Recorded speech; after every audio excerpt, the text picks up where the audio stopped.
अखबार पढ़ा तो उसमें बताया गया कि वो दोषी पाए गए हैं।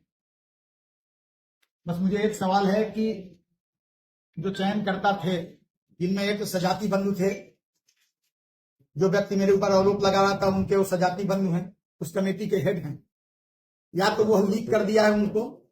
अगर मेरे ऊपर आरोप लगे थे तो बाहर कैसे आई? मुझे सजा दी जा रही है, फांसी मुझे दी जा रही है, मुझे नहीं मिली। और इसके पीछे बहुत बड़ा षड्यंत्र चल रहा है। मैंने मुख्यमंत्री जी के,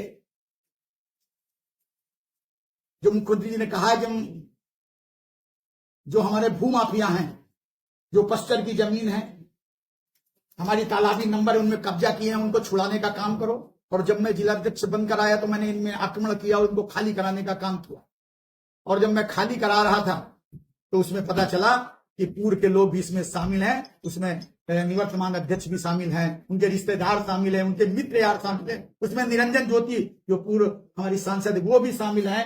उन लोगों ने कहा कि इस जिला अध्यक्ष को यहाँ से हटाओ, नहीं ये हमारी सब बातों को खोल देगा। इसलिए यह कूट रचित घटना रची गई। अभी 22 बीघा पश्चर की जमीन खाली कराई गई, लेकिन 2 महीने हो गए, प्रशासन बिल्कुल ढीला है, वो प्रशासन वहां कार्रवाई नहीं कर रहा। मुख्यमंत्री जी ने कहा है कि खाली कराकर वो जमीन बताई जाए, लेकिन ये लोग 2-2 महीने से रोके हुए हैं। और 38 बीघा भी हाजीपुर छीटा में खाली कराई गई, वहां भी ट्रैक्टर नहीं चला। ये जानबूझकर, ये भ्रष्टाचार की एक बहुत बड़ी लकीर है।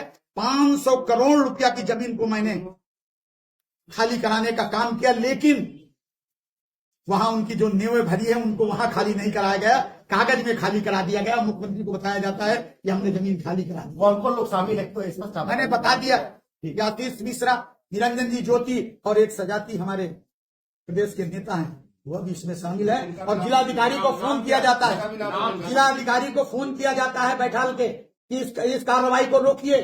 जिलाधिकारी मुझसे कहते हैं कि आपकी आपसी लड़ाई है। मैंने उनसे कहा ये मेरी आपसी लड़ाई नहीं है, ये मेरी आपसी लड़ाई नहीं है, बिल्कुल नहीं है। ये भारतीय जनता पार्टी की लड़ाई नहीं है। ये भ्रष्टाचार जमीनों की जो इन्होंने कब्जाया है, 4 सालों में 200 करोड़ के आदमी बने, कहां से बने? जो 5-5 हजार के लोगों के घर में आरओ लगाते थे, आज वो 200 करोड़ के आदमी, उनकी बिल्डिंगें बन रही, आप सबको मालूम। अच्छा जी, आरोप क्या लगा था आपके ऊपर? आरोप क्या लगा था मेरे ऊपर कि 50 लाख रुपया इन्होंने इस विषय कर लिया है कि हम पदाधिकारी बनाएं। मैं आयोग का सदस्य रहा हूं, और जो प्रदेश का पदाधिकारी रहा वो 50 लाख मुझसे से कार्यकर्ता को देगा, पहली बात। और दूसरी बात विषय ये है, उसमें निवर्तमान अध्यक्ष एक उनका सारू गुप्ता है, वो उनके रिश्तेदार है, उनके साथ मिलकर ये प्रपंच रचने का काम किया। अध्यक्ष जी कही तो क्या अभी ये जो दोषी नहीं पाया गया है क्या? अभी जब कोई रिपोर्ट कही तो मेरे खिलाफ ये क्यों ऐसी रचना मेरे समाज के और मेरे और मेरे समाज को कलंकित करने का काम किया जा रहा है अखबारों के माध्यम से। मैं इसलिए मैंने प्रेस बुलाई है कि मैं भ्रष्टाचार की जड़ों को मैं ये खत्म कर दूंगा। जो जमीन जो पश्चरों की थी, पश्चर थी, तालाबी नंबर थी, उनको यथा स्थिति लाया जाए। उसमें इस लड़ाई को लौटा। प्रदेश से भी कोई लेटर जारी नहीं हुआ? कोई जारी नहीं हुआ, तो ये क्यों मेरे समाज और में इसको कलंकित किया जा रहा है? और मैं अपने समाज से कहूंगा कि ऐसे लोगों से दूरी बनाएं।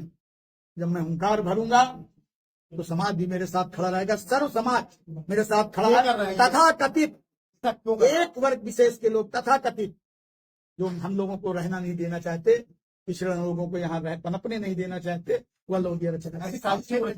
आपने लिया प्रदेश का कोई बड़ा नेता, उसका नाम क्या है? उसका नाम वो क्षेत्र के प्रभारी हैं